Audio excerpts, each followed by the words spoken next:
विद्यार्थियों, class 10th के सभी विद्यार्थी ध्यान दें कि अभी तक आपने जो त्रिभुज चैप्टर है उसमें कुछ थ्योरम प्रूव किए, जैसे कि थेल्स थ्योरम आपने प्रूव किया, आधारभूत आनुपातिकता का प्रमेय, बेसिक प्रोपोर्शनलिटी थ्योरम, जिसको आपने कहा कि किसी त्रिभुज में यदि एक भुजा के समांतर खींची गई रेखा अन्य दो भुजाओं को जिन दो बिंदुओं पर प्रतिच्छेद करती है वह बिंदु उन भुजाओं को समान अनुपात में विभाजित करते हैं।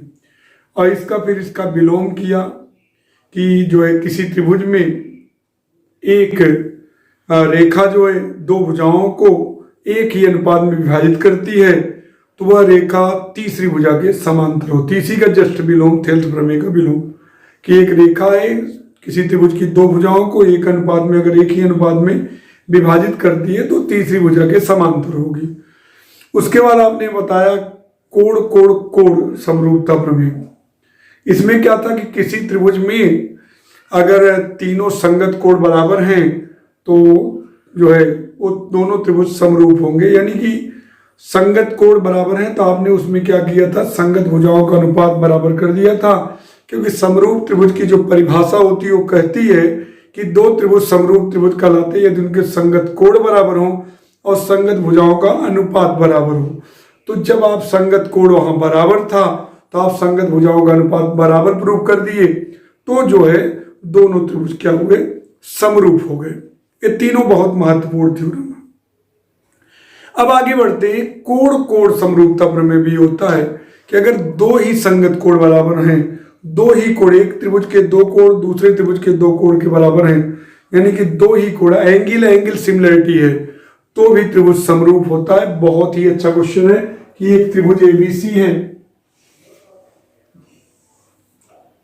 एक त्रिभुज एबीसी और दूसरा त्रिभुज है डीईएफ।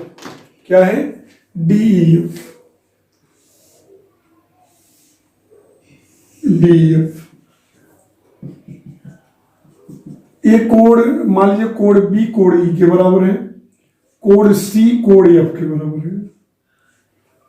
त्रिभुज एबीसी में कोण बी कोण ई के बराबर है, कोण सी कोण एफ के बराबर। इतना होने पर भी हम दोनों त्रिभुज को समरूप कर देंगे। क्यों कर देंगे? इतना अगर आपने दो त्रिभुजों में कर लिया कि एंगल सिमिलरिटी हुआ, देखिए कोण बी के संगत कोण ई बराबर है, कोण सी के संगत कोण एफ बराबर है, तो हम दोनों त्रिभुज को इसमें भी समरूप कर सकते हैं। ध्यान दीजिएगा मेरी बात को। आप जानते हो कि अगर एंगल सम प्रॉपर्टी आप जानते हो, किसी त्रिभुज के तीनों अंतःकोणों का योगफल 180 डिग्री होता है, तो कोण ए प्लस कोण बी प्लस कोण सी 180 डिग्री, राइट।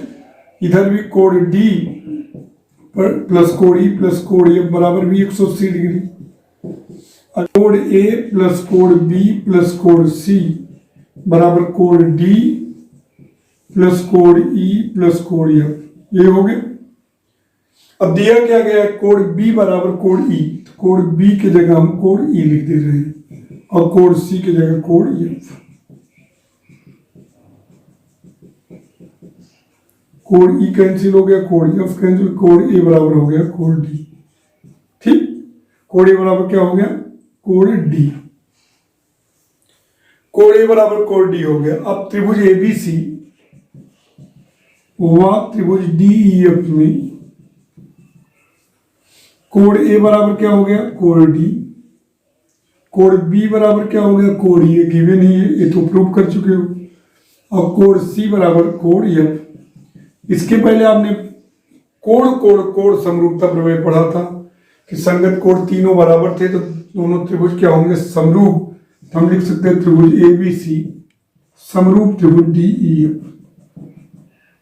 इसको क्या बोलते हैं, एंगल सिमिलरिटी।